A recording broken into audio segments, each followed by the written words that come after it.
Hey now, everybody. Welcome into another Teal Town, USA, another one-on-one. And we have here the host of Morning Tide, Ted Ramey, or as his friends like to call him, T-Rame. You still remember the T Rame drop from back in the old Damon Bruce show days. The man that gave me T Rame is no longer with us, right?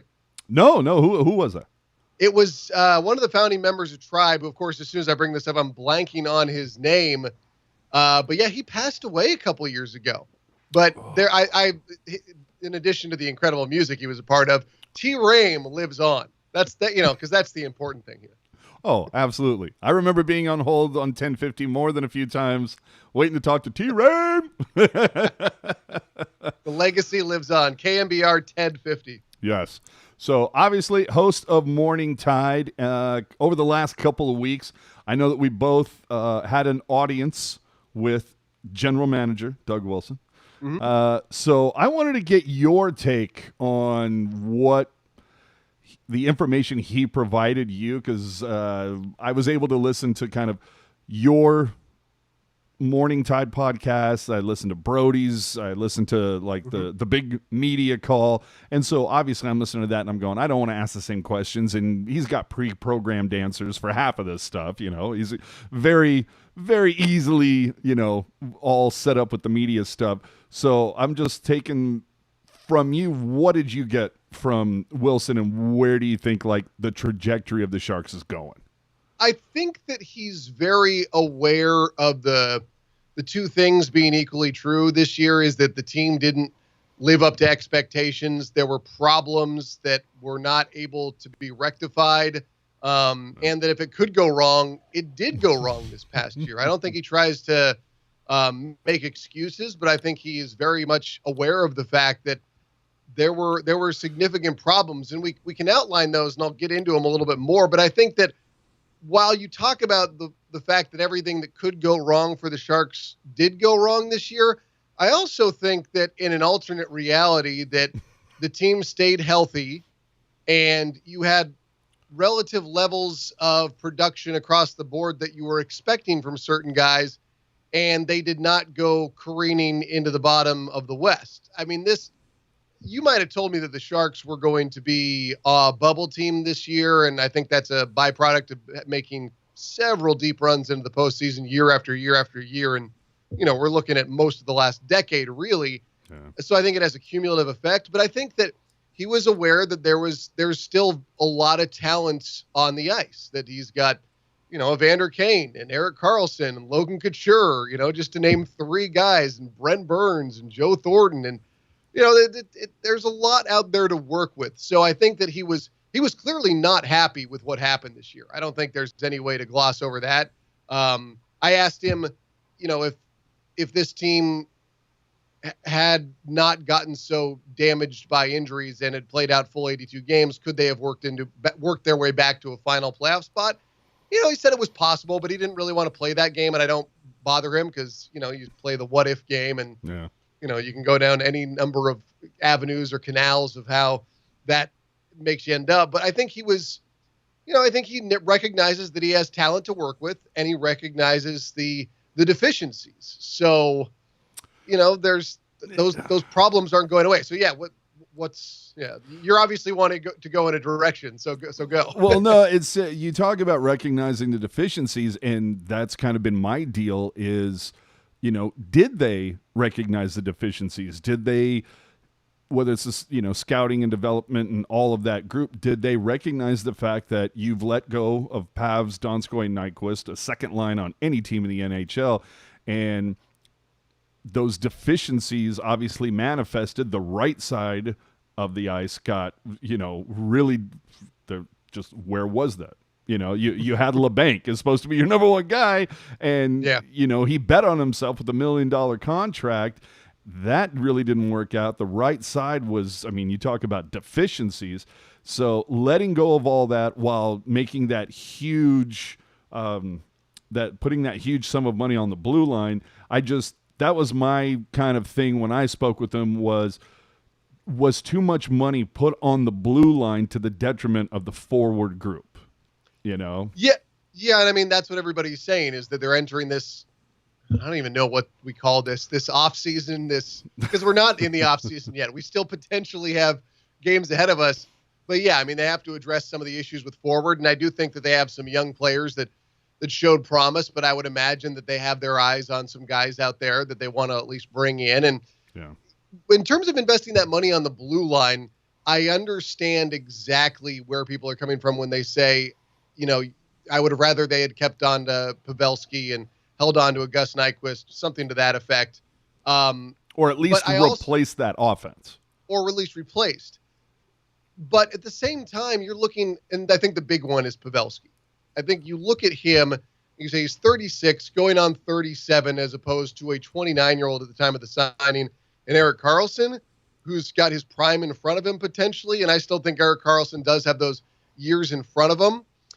So I didn't have as much of a problem with it. I certainly wasn't expecting it. I 100% expected last offseason, which was a real offseason, I expected Karlsson was going to go somewhere on the East Coast, because I know his wife has, more ties to the East Coast, and I thought they were going to re-sign Pavelski.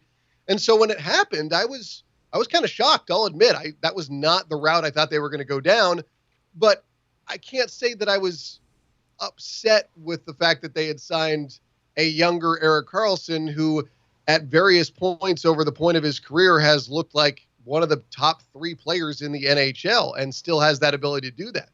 So I understand why the move was made. And that's not, listen, Pavelski, the guy is Captain America. He was everything you can hope for in terms of a franchise representative. He wasn't getting any younger. No. You want to make the comparison to other teams in the Bay Area, that's what Bill Walsh would do. He would say, I'd rather get rid of this guy a little bit too early than a little bit too late. Yep. But I do think you lost some of that depth with Nyquist. I thought Nyquist was underrated, really. Yes. I don't think people really – there was so much firepower last year.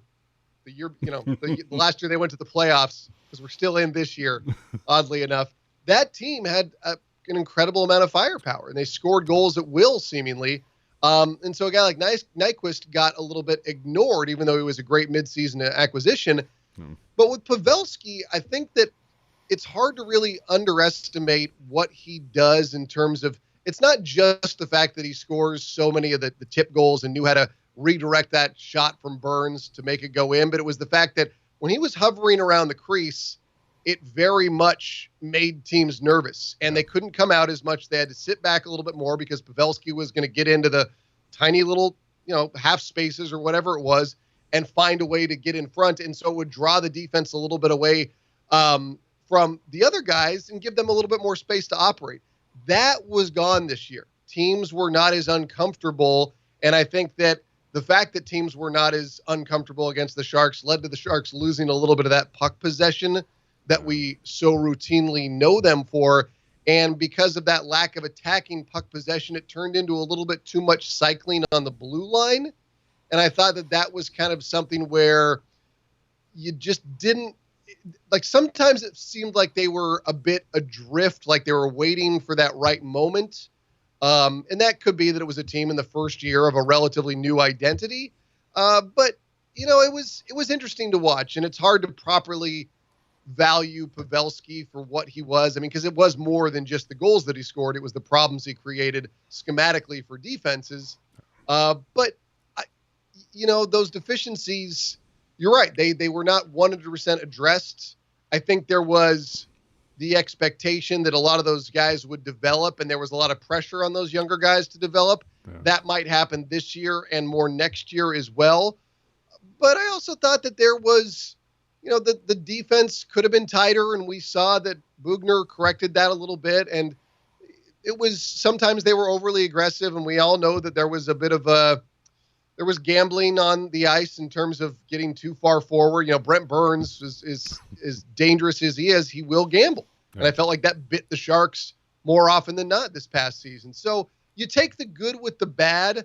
I just felt like there was an unbelievable pendulum swing in the direction of the bad this past year that highlighted the deficiencies as opposed to maybe seeing them as more of developmental areas. Yeah, see, that's the whole thing, is that you go from that season where you've You're the second highest scoring team in the NHL. You're the tops in your, in your conference, and then you fall to the basement of like 28th. Like, thank God Detroit was as bad as they were. Would have been, could have been worse. But you look at that, you just go, man, how does the pendulum swing that hard when? But then again, like I say, you go, well, how good is a team going to be that loses basically an entire second line? And then you look, Donskoy, Pavelski, Nyquist, any one of those guys can play the right wing side. So you've basically alerted the other teams, focus on the left. You don't have to be worried about the right side. You know what I mean? And it just made the Sharks very one-dimensional in my mind. I mean, I think they were. Maybe one-dimensional is too harsh, but it was very much. It was not. It just wasn't what you expected. That puck possession wasn't there.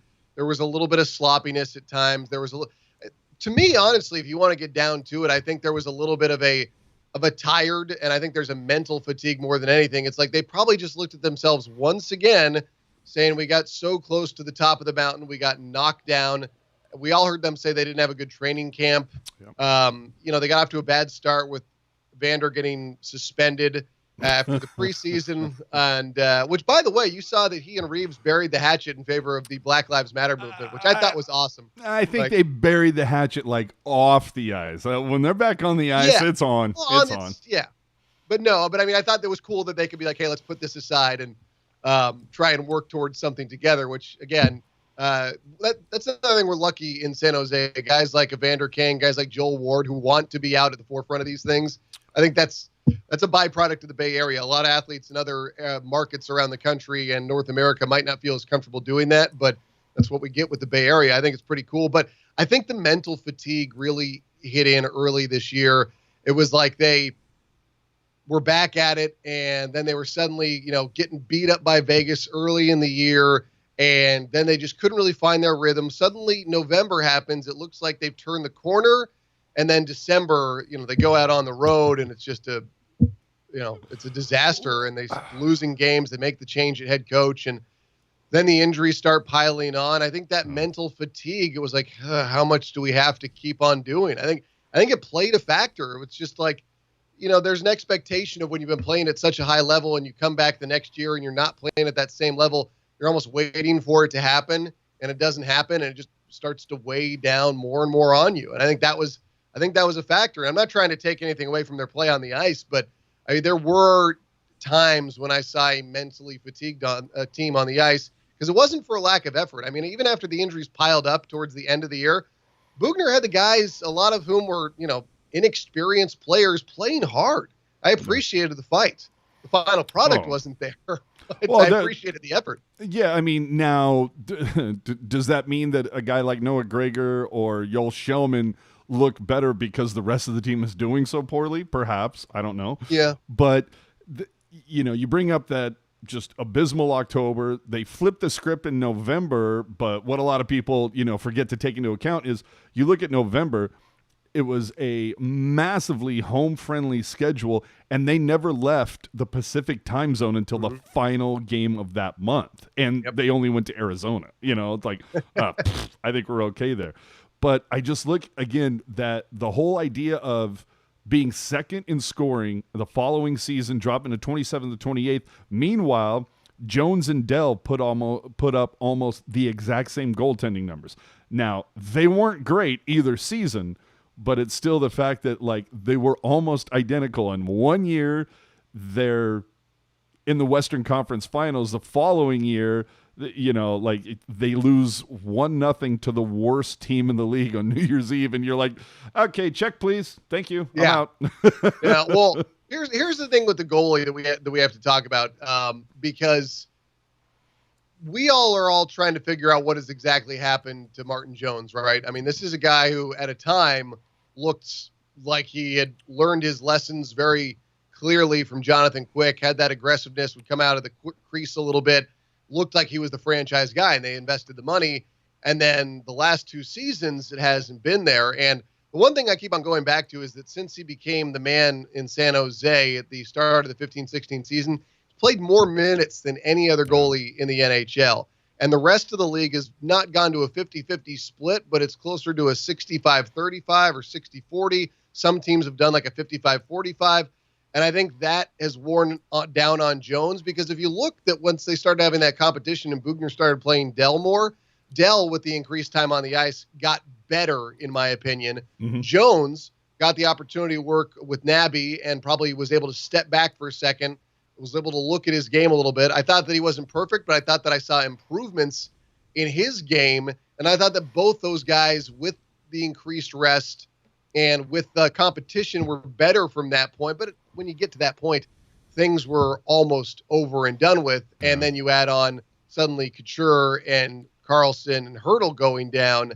It was just I understand that every team in the NHL and all teams in professional sports have to deal with injuries, but what the Sharks had to deal with when they were trying to right the ship, it was like every single time they were trying to get their heads above water, it was just more weight thrown down on top of them. So I try to take it all into perspective and look at the various things that were all impacting the team, and I think they all played a factor. It was just, like you said, to go from being that good the year before to underperforming the way they did this past season. It was startling at times. The game in Washington where they gave up the 2 goals in the final minute and then lose, it was like, what on earth am I watching? Because those were games that the Sharks won in the past. It was like, oh, they're up late in a game, they're not going to blow. And that was the first time they'd ever blown a multi-goal lead in the final minute, I believe. But stuff like that, it just didn't happen. And it was staggering. Not a multi-goal lead, but if memory serves, and people watching, they might be able to tell us in the comments if I'm correct or not. If I remember correctly, it's the first time in NHL history that a team has scored an empty net goal and lost the game. Oh, my God, I think you're right. I think I remember hearing that. Yeah, that Logan Couture had that empty netter, and then they ended up losing the game. Holy Lord. Just unbelievable. And, in fact, I just want to put this on real quick from Sonic Tonic. Say, huge fan of Teal Town and Ted's podcast. Thanks for being here, guys. And thank you, Sonic Tonic, for watching. That's cool. Sonic Tonic. I like Sonic the Hedgehog, and I like Tonic, especially with gin. So that's a screen name I can get behind. So a lot of people have asked, I don't know if you've thrown out the backstory and everything like that, but we saw Morning Tide, if memory serves, kind of begin with the 18-19 playoffs. Mm-hmm. If that is correct, yes. That is correct. Yeah. So did the Sharks reach out and said, give me the one guy from local sports talk radio that actually is familiar with this team. Is that what happened? No, particularly Scott Emmert and I had always had a really good relationship, and it was just kind of something that we had talked about, and finally that seemed like the moment where things were trending in the right direction, and so Scott decided, he said, hey, we're gonna do this. Let's see how it goes with the postseason, and everybody liked the results. And, as you know, there's the audience in the Bay Area doesn't get served with enough. If you go to sports talk, you can hear about, in my opinion, as the voice of the Earthquakes and a man who works for the San Jose Sharks, Bay Area sports talk covers the Warriors, the 49ers, and the Giants. And if you happen to be the Earthquakes, the Sharks, guess the Raiders and the Oakland A's, you get left behind. And the audience wants, who? What are those teams? San Jose has more people than San Francisco. There's a lot of people in the South Bay, and you don't want to leave that audience behind. And so, it's give these people what they want, and they want Sharks talk, right? That's why you get such good listener and viewership. That's why people go and listen to Morning Tide. And, it's having been a part of the giant that is KMBR and seeing how that audience is fed, no pun intended, Giants news and 49ers and the Warriors when they were on that station. There's an unending audience for it, and especially in the postseason, AJ, I'm sure you've recognized this. When you get to the postseason, you literally can't put out enough content. Yeah. There's people will come and come and come. And so, the audience is there, and it worked well with that postseason, and it was an incredible postseason, and kept on working with it this year and coming out with the weekly releases and interviewing players and, looking at some of the aspects inside the team that, going beyond the stars and talking to some of the younger guys. And it was cool. I really enjoy doing that. And yeah, I mean, there are other, there's one particular guy, because Brody, I won't forget him. He obviously working on the pre and post game coverage. He knows the Sharks, but also my boy, Ryan Covey at 95.7 The Game. He loves himself some Sharks. So I don't want to leave him out, because there are those of us out there. And Ray Ratto also, he comes down to the tank and he'll take it in. But yeah, I mean, there is a little bit of like I said, it's the Giants, Warriors, and 49ers, and then there's everybody else. Now I have my problems with that, but I understand why things are the way they are, but that doesn't mean I think they should always stay that way. But one man's opinion. Well, hey, Ray Ratto, Mr. Just win the game. That's the best thing ever. Puck guy in the chat saying, I miss running into Ted at Safeway. Ha ha. Yeah, Eric, tell him we'll have to do that again soon, and we can talk about. Or is that on Eric, or is it a different screen? No, that's Eric. That's Eric. Okay, I assumed it was. But yeah, I know we need to do that again. We haven't done that for a while. Safeway, talk about the Sharks, talk about beer. It's the good things in life. He doesn't drink beer. Can you believe that? I was in a beer. He was in a beer aisle. I think I guess they have other things there. The first time I saw him, because it was before a playoff game in might have been that Kings series. I think it might have been before game 1. I don't like to talk about that series. No. I was, if I can reminisce, in 2014, I was rinkside for game 7. Jamie Baker, he was down there doing this color commentating for the radio. And he said, yeah, come down. So I went down, and I just remember before that, can I share a funny anecdote with you, AJ? Absolutely. Okay. So there was incredible traffic getting down there. I had done a shocker. A shocker. I was coming from Oakland that day, and I just want to tell everybody that I am really, really boring and lame, and I'm not a risk taker, and that's why I don't have a lot of great stories. Like, I didn't like some people just have stories, and I always say, like, the backdrop to that is maybe some questionable decision making, but I was stuck in traffic, and I didn't want to be late, and I'm sitting there in just gridlock traffic on 680, and the carpool lane is next to me, and it's just wide open, and literally traffic on 680 southbound is stopped. And so look over my shoulder and look back, and I look over my shoulder again, and I say to myself, I'm going to risk the ticket. I don't want to be late to this game. And so in one of the wilder moments in my life, with just one person in my car, I got into that carpool lane and went around everybody else in traffic. I felt bad, but not that bad. But yeah, one of the more illegal things I've done in my life. But I got to the game on time. That's the important. And you didn't get a ticket. You didn't get cited. No. See, it's funny you bring that up, because there was there's a. But then again, the Sharks took a 1-0 lead and then got smoked in that game. So maybe karma caught up in another way. No, it's just funny you bring that up, because there's a gentleman who writes a column in the Mercury News. I don't know if you're familiar with Gary Richards, Mr. Road. I know the name. Mr. Roadshow, right? And I think he does a column like 5 days a week, and it's mostly just answering kind of like viewer mail type of a deal. And there was a column that he put together that had to do with like your biggest pet peeve. And it seemed to come down to carpool cheats, and then those people that like straddle a line of cars waiting to get on an off ramp or whatever, and then they try to cut over at the last minute. It seemed to come down between those two. But he brought up, he goes, okay, for you carpool cheat people, I want, at least a couple of you to come forth and admit that you do it, and then tell me why.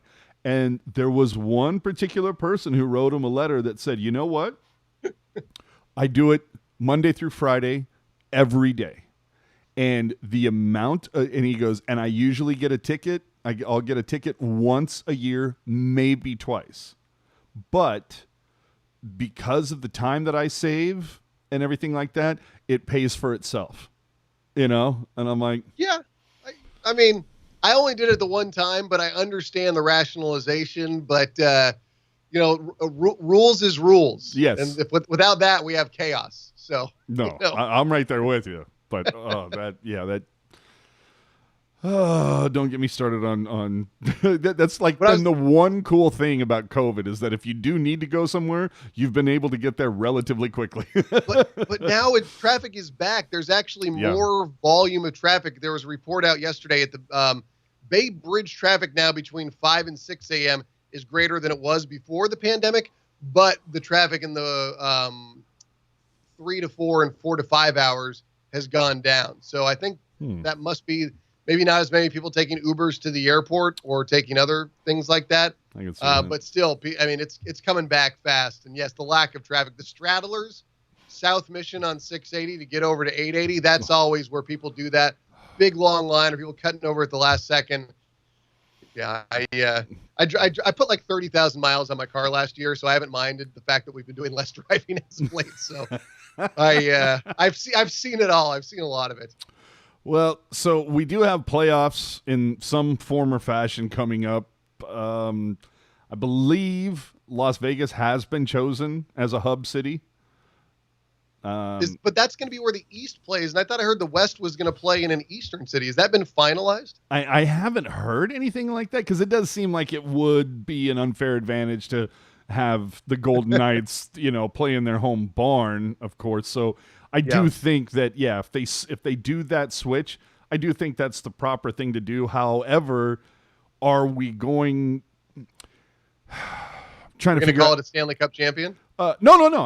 Okay. No, I'm fine with that. Okay. But my whole thing is, I'm just wondering. So, are we going to see then, for shits and giggles, are we going to say we're going to see that Vegas and Colorado is going to play the 4:00 Pacific game, and then like Montreal and Boston is going to play the 7:00 game? Like, because how does that work with television ratings? Because if you've got Boston, like two Eastern teams teeing off at 7 Pacific, come on, that's Yeah, it would be a little bit odd. I don't know. Yeah, and then, I mean, have you ever tried to watch West Coast sports while you're on the East Coast? It made me understand why East Coast bias exists. It's out of this world. It's 10:30 at night, and the Warriors game or Sharks game is starting. Yeah, well, you've heard of that bar in New York, right? Finnerty's. Yeah, the Bay Area, but yeah, so it's always fun to watch, follow their Twitter feed because they'll be tweeting things out at it's 1 o'clock, 1:30 a.m. in New York. And they're tweeting out that so-and-so won the 49ers jersey or something, or the Sharks signed puck or something like that. I always get a kick out of that. But what people don't realize is that, in New York, bars don't close until like 5 a.m. No, they go all night. Yeah, so it's like, rock and roll, man. Let's go. It's none of this, 1:30 last call BS that we see here, but Yeah, it's true, but it's probably a good thing though. At least until we get BART running 24 hours, we would probably see more accidents. Yeah, no doubt. And then finally BART, finally making its way to San Jose 40 years later. But yeah, dude, I always joke with people is like when I was 6 in 1988, I remember looking at the BART map on the train and seeing it would show to like Brentwood and San Jose and. Now in 2020, it's finally trending in that direction. It's like, how did this take so long? I'm a big fan of BART and mass transit because I have to do so much commuting around the Bay Area. So I've always been, when I'm stuck on the Snow Grid, I'm just sitting there shaking my head and being like, why aren't I on BART? Why couldn't BART get me down to the South Bay? And it's okay. It's 2020 and it's finally happening. So we can do this. AJ and Ted talk about their problems with Bay Area traffic and mass transit. You go. So with 24 teams in, there's obviously a lot of like, name me a team that doesn't have a former Shark on it. You know what I mean? Well, I mean, in terms of who I'm rooting for this year, it's got to be Washington and Pittsburgh because those are, associated with Sharks that were on this year's squad. Well, no, you got no love for Goodrow in Tampa? Well, yeah, I mean, it's I appreciate what he has done, but I was more looking at what I guess I have a greater affinity towards a Brendan Dillon and a Patty Marleau but Pavelski in Dallas? Yeah, I feel like that's too soon. I'll Too root soon. for him, Marla was a shark this season. but it's different. I don't know. It's just I came to grips with this thing. I was like, all right, who am I going to root for? And I had those two teams, and I was like, I'm going to stick with that. But here's the thing, man. I have no way of judging these teams now. Yeah. You had teams that developed chemistry. You had teams that developed, and I don't use this jokingly, but like when you get to that point, you have an intimate relationship with your team on the ice. Guys know where guys are going to be. They know what they're going to do. And that's suddenly disrupted, and you expect them to go out there, and you expect the Bruins to be like they were. You expect the Caps to be like they were. You expect Colorado to be like they were. This is and this is probably why I'm not a gambler, is it's a gambler's nightmare maker. It's a line maker's nightmare. I mean, how on earth do you go about handicapping this, especially considering it's this? What happened? I mean, we're looking at the rates of also COVID-19 infections skyrocketing around the continent. Yes.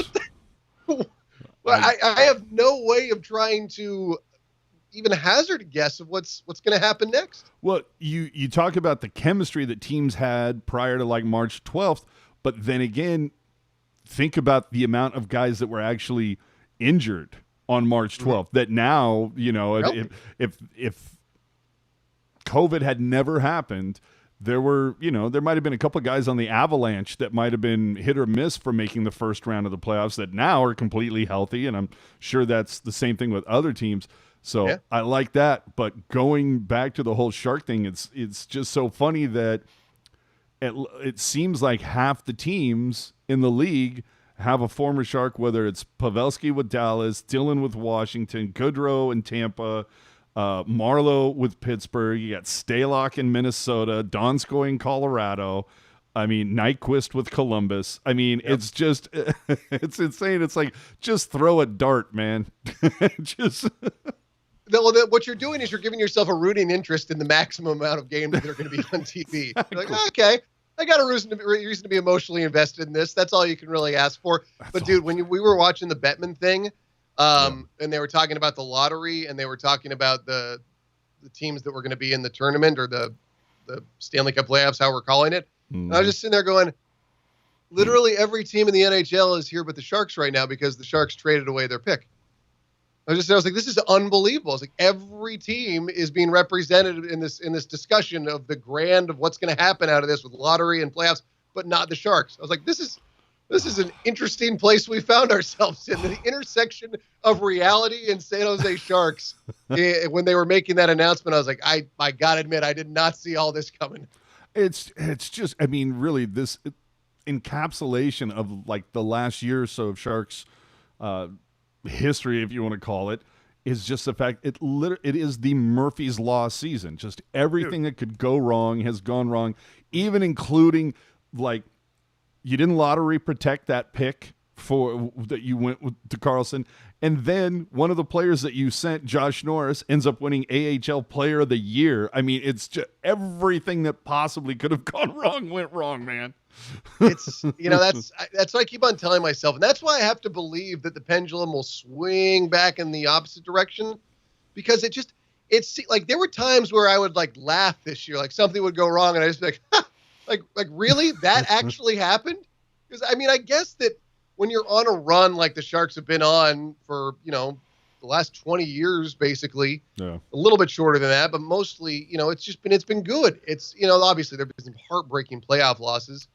But, like you get a lot of things going your way. You catch some breaks. I'm not a big believer, or I don't believe in luck in sports, because you have highly trained individuals entering an arena where literally anything can happen. It's not like it wasn't supposed to happen. Like if a guy gets a tip, he's been practicing his entire life to, shoot the puck or to learn how to play the tip or to put himself in the right, direction. I believe I don't believe in puck luck. I believe it's just the breaks. It's inherent to the sport.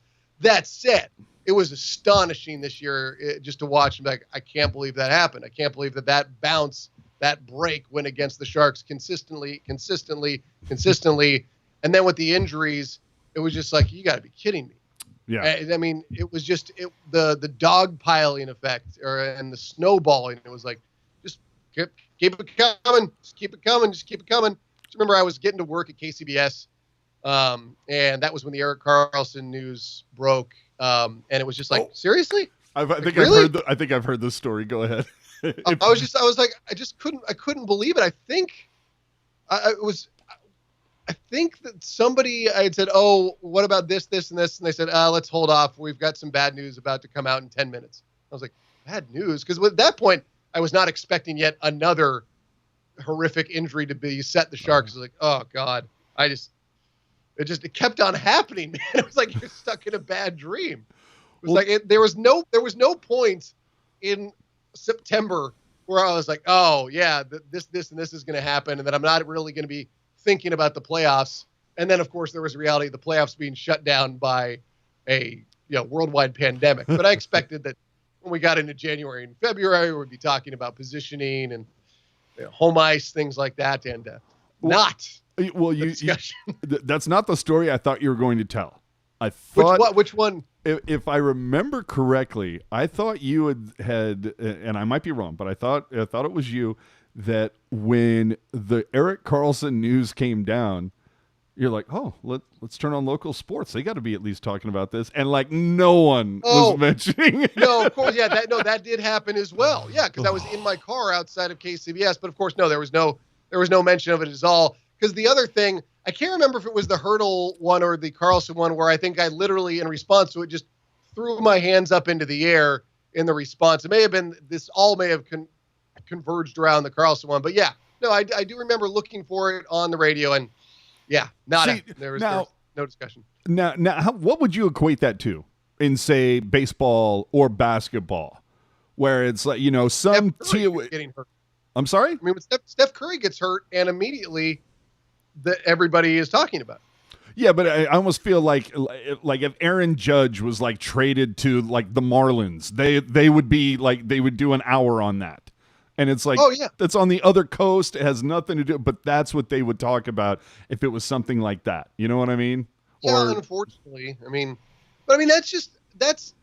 Here's the, like, if hockey stuff happens on the East Coast, I feel like in Boston and Philadelphia, they're talking about it. Yeah.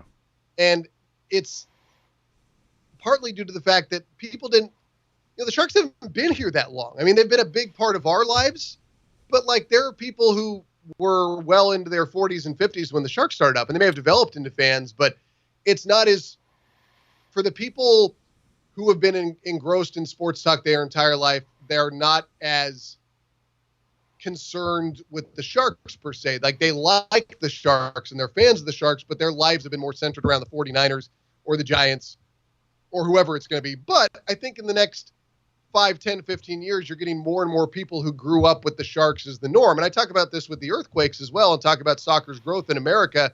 It's like if you get people over 40, they're probably not really that into soccer because it wasn't, the EPL wasn't on TV and stuff like that. And now you get kids who grew up with a league like Major League Soccer is the norm, and EPL being on TV all the time and Major League Soccer being on TV all the time. It becomes more the norm for the sporting culture. So in the Bay Area, it's become more and more of the norm for the sporting culture to be centric to the Sharks. So I think that as people are getting older and they're having more generations of fans, you'll get more and more people that are paying attention to the Sharks. But I think that when you talk about the sports talk in the Bay Area right now, it's for a lot of people who grew up with the 49ers and the Giants and the Warriors as the kings of teams, and that's who their lives were centered around. And maybe their kids and their kids' kids are going to have more of a affinity for the Sharks because they grew up with it as the norm, as opposed to the people who were, full-fledged adults when the Sharks got rolling. Because if you're a Flyers fan, that's your reality. If you're a Rangers fan, that's your reality. If you're a Bruins fan, that's your reality. It has the Sharks, they haven't been here that long. It's been a while now, obviously, but there are people who grew up to where it wasn't. I'm sure there's still people in the Bay Area who think of the Sharks as a quote unquote new team, even though they've been around for a long time, just because their culture was set on following the Giants and the Warriors per se. I don't know. I'm rolling on that point, but you see what I'm talking about, right? No, man? I do. And you know what I think also helps hockey in that regard is HD. The how many times do we hear it's like, It might be okay, but I can never see the puck or whatever before HD. And I remember being a fan. I never really. I remember being a fan, I don't know, in '05, '06, somewhere in that time, and the Sharks schedule would come out, and you would literally like lose your shit because 15 games were going to be in high def that year. Not the whole thing. There were just 15 games. You're like, oh my God. And then like the next year there were like 40 games. You're like, oh my fucking God, this is going to be great, And then once it finally got all high def, you're like, why did this take this long? But now you can see everything great. Oh, you can see it's incredible too. And I never felt like I had that hard of a time following the puck, but I suppose that if you're coming into it later and you don't grow up with it, you maybe have a little bit more of difficulty because I don't know. I mean, like there's people, it's like, you always tell people, it's like, don't just watch the puck, watch the way that people are moving and you know where the puck is. I mean, that's kind of the difference between somebody who's getting into hockey and somebody who's been with hockey. But I mean, now, I mean, it's what's incredible to me is like when you watch now versus when you watch 15 years ago, like it's not just that you see the ice, it's like you see the shavings, you see the lines. Yeah. It's like it's so you can see everything. But now where were you on the glowing puck? Because when that technology was out, I was like, cool, why not? I mean, I know that it's one of the most polarizing issues in hockey talk ever, but I thought it was cool. I've always been for the innovation. I'm like, hey, you want to give me something to pay? It was distracting, I will admit, but like that was literally the antithesis of what people were saying. They couldn't see the puck, and now you couldn't not see the puck. It wasn't always synced up perfectly, but it was an attempt. It was an A for effort. Yeah, and I'd be interested to see if they like tried that technology again, but even in like well, not really, but I mean, we'll get to that in a second. If the glow puck, it's just the fact that the halo seemed to be overly large. Like I think it'd been about half the size. It might not have been so distracting. The other thing that also like threw me off with the halo puck is that sometimes it would make it seem like the puck was actually off the ice when it was just going up the ice. So that sometimes you would be thrown off by that. I didn't like the glow puck per se. The thing that I did like is that when the puck would reach like 35 miles an hour or higher, that they put the little tail on it. That part I did like. That I liked. No, that was cool. And that was, again, like I credit, was it Fox who started that tech? That seems like a Fox thing. Yeah, remember the Fox bots in the commercial or the bumpers in between games and stuff? Yeah, those bots. Dude, I mean, but that's that stuff, like you take snippets of that technology and it leads us to where we are today. I mean, have you listened to the 30 for 30 podcast on the way that the Madden game influenced TV broadcasts for the NFL? Like it's little stuff like that, like the technology, it doesn't all happen at once. It takes a while to kind of grow into something. And that's why now you watch hockey on TV. It's incredible. Well, now it's funny you bring up that 30 for 30. I'll have to look that up. It's so bizarre that you bring that up. There's I don't know if it's Kron. I want to say it's Kron. Maybe it's the local NBC affiliate. They do a weekly show, I think, called Bay Area Revelations. And they just did an episode a week or so ago where it talked about like how the gaming industry started, and they're talking about Atari in the South Bay and then moving from Atari. And they get to that the guy who started EA Sports came from Apple.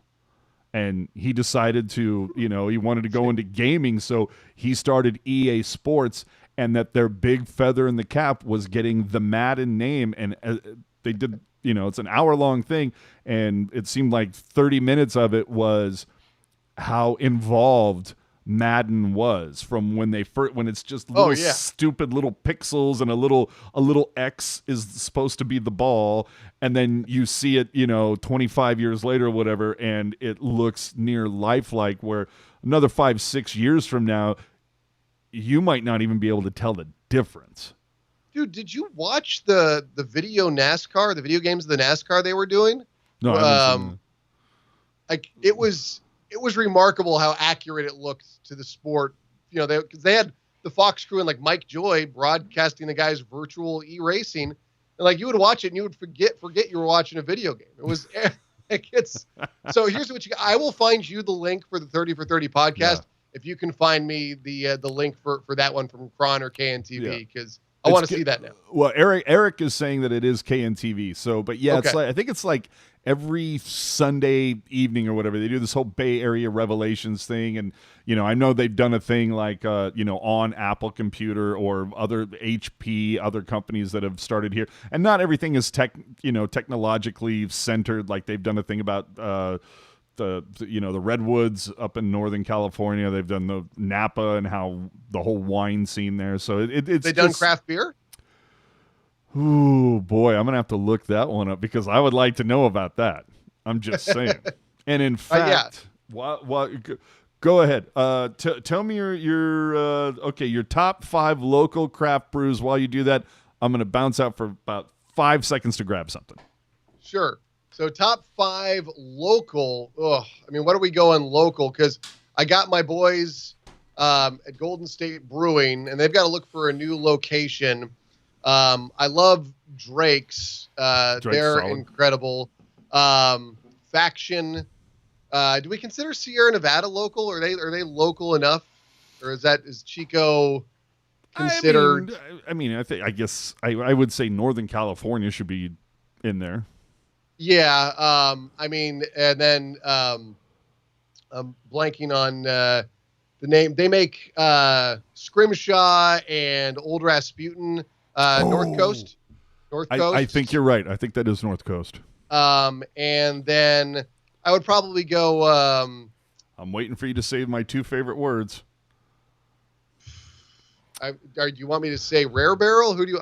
No, I want you to say Russian River. Oh, Russian River. Yes. You've got a can of Pliny. I haven't seen the cans around. Yeah. I felt like that would be a cliche answer. Cause yes, they do make excellent beer, but, the other one I was going to go with was, Bear Republic. I love Racer 5 to me is one of those, just kind of benchmark IPAs that I kind of like. For me, the ones that when I'm judging an IPA, I'm like, how is this compared to a Torpedo? How does this compare to a Racer 5? Those are usually 2 of my benchmarks. If I'm talking about a double IPA, then I'm going to start talking about Pliny, and then Green Flash's West Coast double IPA. That's another double IPA that I think is kind of the standard bearers for the beverage. And this is Pizza Ports from Coronado, San Diego area. I used to live with the guys that were the brewers for Pizza Ports when I lived in San Diego, and when there's like a certain smell and like a certain taste of a beer that when I have it nowadays, it just takes me right back to 2003 and living in San Diego, and it's hilarious. So whenever I see Pizza Port beers, I buy them.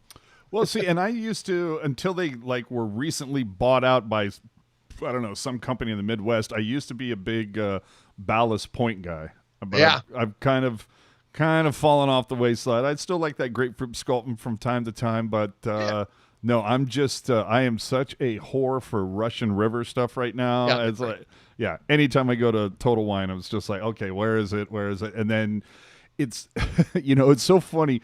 A buddy of mine, I'm a piker compared to him. He is just like all about craft beer.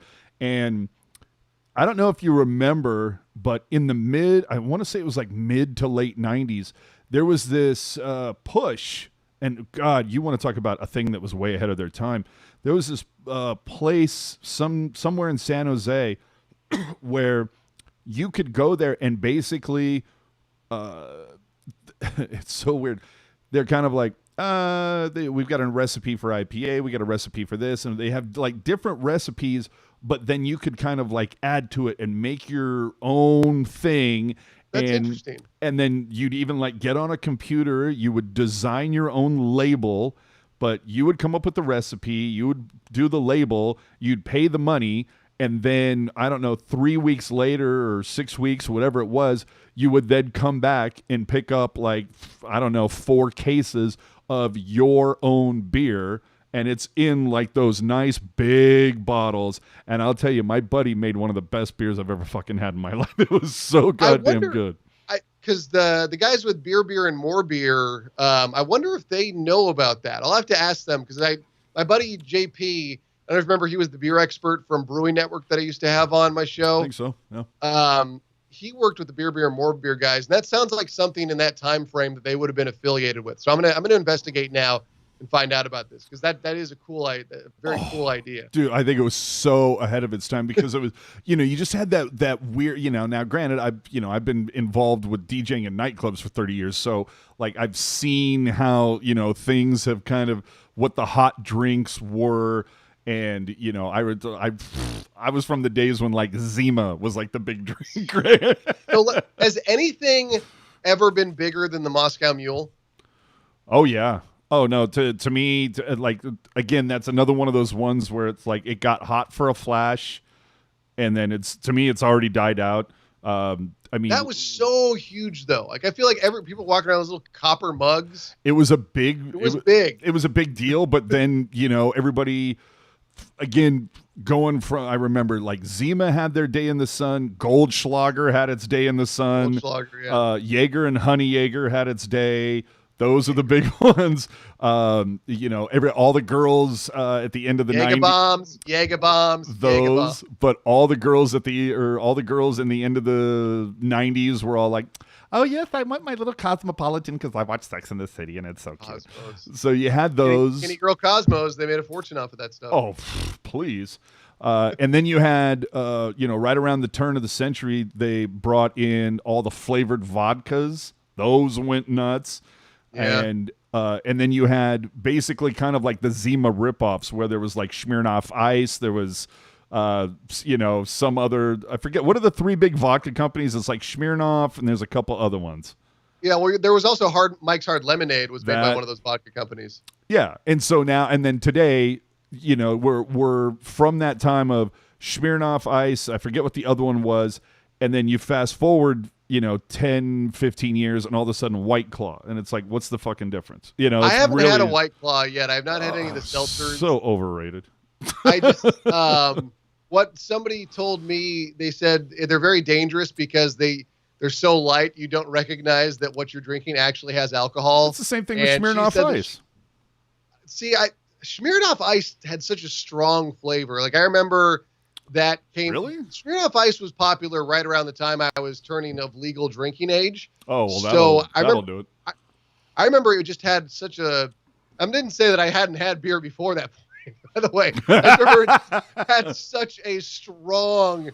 Smirnoff Ice to me tasted like somebody took schnapps and slightly watered it down and carbonated it, because that had such a strong flavor. I just remember I did not like it. Oh, see, to me, when I had Smirnoff Ice, I was like, so somebody put alcohol in a 7-Up? Like, that's what it tasted. Oh, no, I didn't think it tasted all like 7-Up. I thought it tasted syrupy and not my thing. Although I do appreciate icing. I saw somebody get iced in San Francisco last year, and I just laughed. I was like, oh, it's still happening. Good. I'm happy that people are still getting iced. Right? I think it's one of the, because even though it might not be my first choice of beverage, if somebody showed up and was just like, all right, you open it and it's nice, and they do the thing, you're like, well, I guess I got a pound. Like, there's a social thing where it's like, he's not drinking in the middle of his workday. It's okay. He got iced. That's different. Yeah. No, it's just funny that, when I was first starting to DJ, everything was bottle. It was just bottle. And then I think it was basically towards the end of the 90s, you started seeing a few things here and there on tap. But I don't know, like it seems like mid 2000s or so, that's when it all exploded. For a hot time, like Guinness, everybody wanted to have a Guinness, Do you remember before the IPA craze, people were big on the wheat beers? Oh, and Hefeweizens. Yep. Yeah. I was never into it was a bit too heavy and a bit too sweet for me. Again, it was fine in its place, but it was never like what I wanted. But when the IPA craze hit, that was definitely like, this speaks to my soul. Now we're talking. Yeah, it did seem like the Hefeweizen, and this is no disparaging comment. Like, if that's your jam, rock on with it. Yeah, but I did notice that it seemed like Hefeweizens tended to target the female demographic. Yeah. Oh, for sure. Because it's like they saw a piece of fruit in there and said, "Oh, it must be healthy." It was smart because it wasn't heavy. It was like, and I get it why people didn't just want to drink like Bud Light. Like not if I'm in the Coliseum parking lot before an A's game and somebody busts out Bud Lights and we're going to play, cornhole, whatever, that's sure. paradise. Yeah, whatever. But like, I understand why, women have more discerning palates and they're not idiots like us. So they're like, I don't want to drink this watered down stuff. Like I want something that has flavor and like, look, like it's accented by fruit. Like they're more complex creatures than us. So they're probably looking at us drinking Bud Light and acting like a bunch of knuckle draggers. And we're like, thanks. Instead of just drinking for the alcohol, I'm going to enjoy this. Exactly. So I feel like we've gone down a road that we need to come back from. So, we've been on for almost an hour, so probably a good time to, So probably a good time to start putting a bow on it. So the one thing I wanted to ask you is like, so what are you up to? I mean, like no quakes and no sharks. And so kind of what, what are you doing? And like, what is going on with the earthquakes? Cause I'm so hyper focused on the sharks and everything else. It's like, oh, I always forget we have a soccer team. Yes. There's a MLS is Back tournament that's happening in Orlando. It starts on July 8th. So that's I'm going to be, I did this on the soccer show I do, and I'm going to do the bit again here. So I'll pretend that I just didn't tell you this was a bit. So can I be self-centric for a moment? Absolutely. Is that okay? That's what we're here for. Why do you think I have this podcast? July 8th is my birthday, and Major League Soccer comes back on my birthday. So it's like the greatest birthday present I've ever had. Nice. And that's the end of the bit. Because I really don't give a fuck about my birthday. I'm like, cool. I'll go to Bevmo or Total Wine and buy a really nice beer for myself and make some salmon. And otherwise, I'm just like, okay, what game is on? But we're back on July 8th with soccer. So that's good, because when you're a sports broadcaster and there aren't sports, you might see that they don't line up 100% perfectly. Soccer will be back. Every team in the league is playing.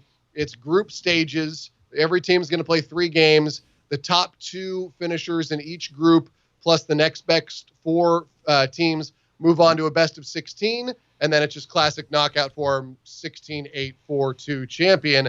The hope is that after that, not just for soccer, but for the country, that the pandemic is at a relatively manageable state still. You can go back to your home markets and play your games and have an amended regular season finish. I don't know exactly how they're going to do that. I know that Dr. Anthony Fauci has been talking about wanting all sports to wrap up by the time, or he's at least talked about baseball.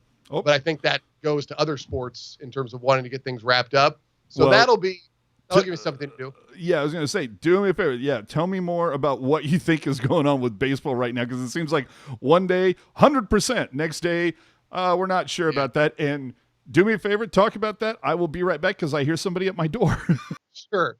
So with baseball, my opinions are, I was asked this last week, if somebody had to ask me to make a bet, would I bet on baseball being back or would I bet on it not being back?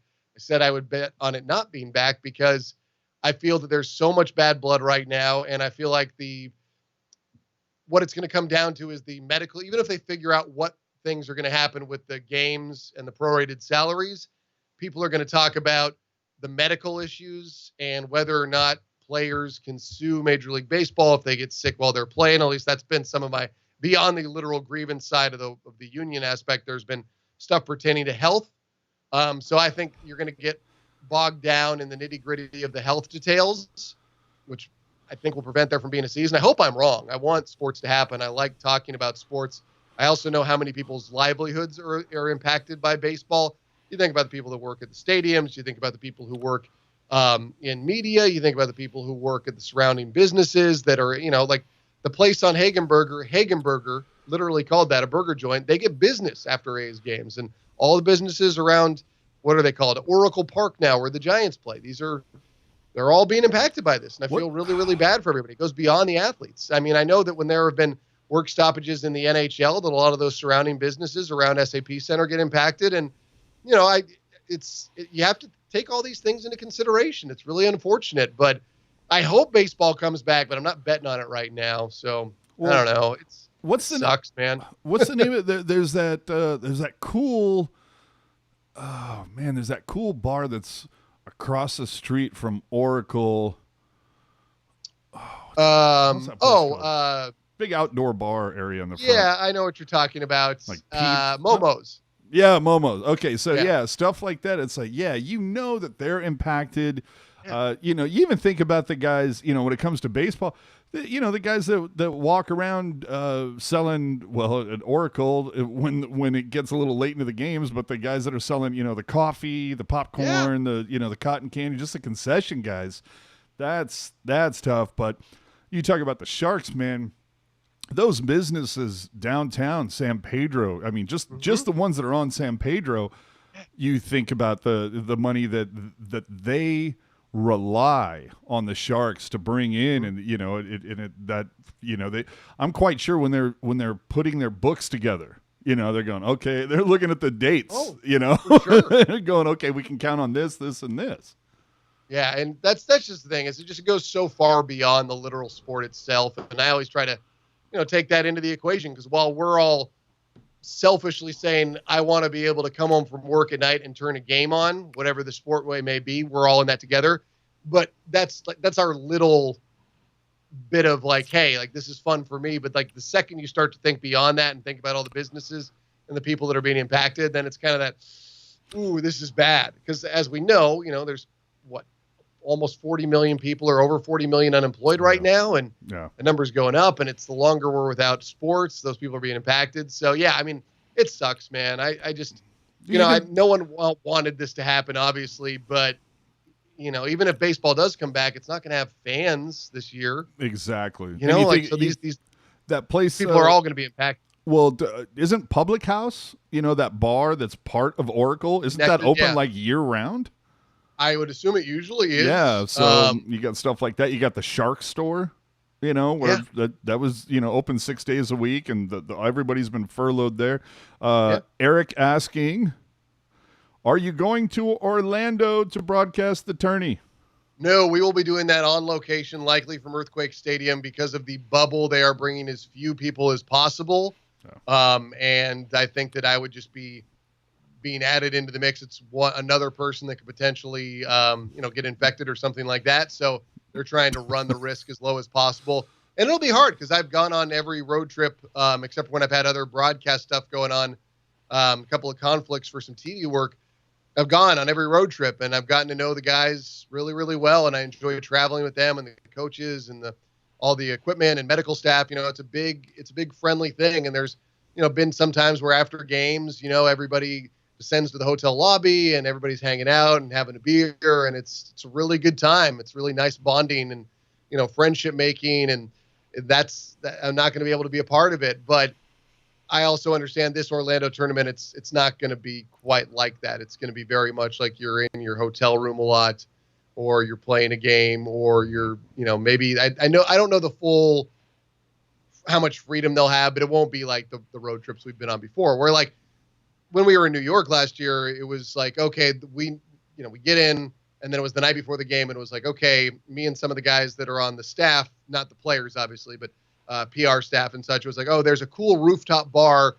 We're just going to go walk and find it. Like, go do that. Like, you can't do that right now. That's not what it's going to be like in Orlando. But my favorite thing about going on the road with the guys is beyond the friendships and the bonding and the stuff like that. It's just, I got the first time when I took over as the Quakes play-by-play man in 2014, I remember getting booed for the first time, and I just reveled in that feeling. And it was something like, oh, we're in enemy territory.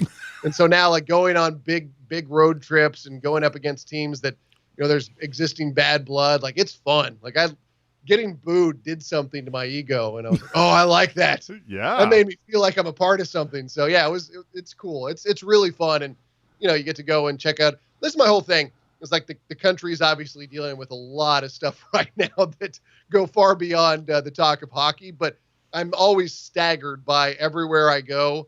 Everybody's really, really nice. Everywhere is pretty much the same. Everywhere I've gone, everybody is really, really nice. And that extends to Toronto and Montreal and Vancouver and Houston and Dallas and New York City and LA. And I feel like that's something that we forget. It's like, yeah, for the most part, we're all pretty decent people, but It's not being reflected by a lot of our nation's values right now, unfortunately. Yeah. But I see a lot of the good. I see a lot of the good out there in the country. What we're saying is, until Florida learns how to vote, we're not visiting you. I'm just saying. No. Well, and see, Erik brings up a good point too. He says, hands down, the garlic industry is hurting from no baseball season. I mean, Dude. you know, we're from California. There's a huge garlic festival every year. Not only that, you think about the concert industry and the people that work at the Shoreline or any of the other venues here that's their bread and butter every season. That's what they rely on to get that little extra income during the summer. Coachella's already been canceled. I'm sure Burning Man's going to be canceled. Burning Man was canceled. Yeah, I think it was. Yeah, so a lot of those big festivals that we're so used to seeing on their calendars are just up in smoke now. There were some big tours that were all scheduled. Those have gone out the window. Yep. I was supposed to go to a concert in Tahoe in May, and that was pushed out. So, yeah. Who were you going to see? Okay. I'm trying to remember who the opening act was because that's not who I was going for. I think the opening act was Black Veil Brides. I don't know them. Yeah, I'll sure. be honest. But the headliner is a band called In This Moment. In This Moment. I feel like I've heard that name. You know what? They're very. Let me see if I can try to describe this correctly. I remember it's kind of like if Lady Gaga was the front person from Marilyn Manson. Like this girl, I could see that. The lead singer Maria, she knocks it out of the park. She's just loses her shit. But the thing is, the entire band, when they put on a performance, they're just way theatrical. So it's a really entertaining show. But they've got some great tracks, and they've even done a couple really cool covers that you might enjoy. They've covered "Call Me" from Blondie. They've done "In the Air Tonight" from Phil Collins. Like that, and because typically I'm not a big fan if a band covers a song unless they really put their stamp on it. Too many times I've heard some band do a cover and it's like, well, shit, this sounds exactly like the original, But it's like one of my favorite covers of all time is Marilyn Manson covering Soft Cell's "Tainted Love." Because, because you hear "Tainted Love" and that track it's like 144 a minute. It's just like dun dun dun dun dun, dun it's just, and then Marilyn Manson said, "No, we're gonna do this shit at halftime," and it was like gung gung, So I'm like, when you make it your own, I can appreciate it. But I'll check them out. I feel like I've heard their stuff before on Sirius XM, maybe Lithium.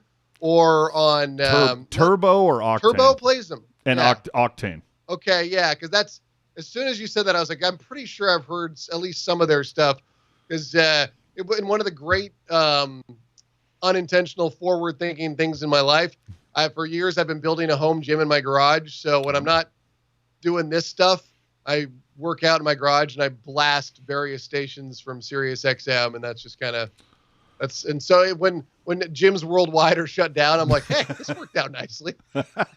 You should start charging admission. My wife said, I was like, no, but then Teresa, there would be people coming here. I was like, they could be sick. She's like, yeah, but money. I'm like, yeah, I understand. It's like you let them in, they use it for an hour, and then you come in with the mask and the gloves, and you hazmat everything down, and then you're like, okay, next. I mean, I don't have any of the amenities like air conditioning though, so they might not like Not everybody's like me when they're like, all right, I'm going to go, sweat until I feel like I don't hate myself anymore so I can justify, eating and having a beer tonight. Oh, dude. You're right. So with that, it probably feels like a good time to wrap things up. So we appreciate everybody watching tonight. Thank you so much. We kind of threw this up live last minute, so that's so awesome. But don't forget to follow us on social media, YouTube, Twitter, Instagram, Facebook, Reddit. You know all the deals. And remember, you can catch us everywhere your favorite podcast platform will have us. And always, everything is available on the website, tealtownusa.com. So I think with that, we will catch you next time. Look for a new video this Sunday. I'm not going to tell you what it is, but I think you'll enjoy it. That's all I'm saying. So with that, good night, everyone. Enjoy your weekend. For me, a 3-day weekend. Don't ask me why. It just happened. Good night, everybody.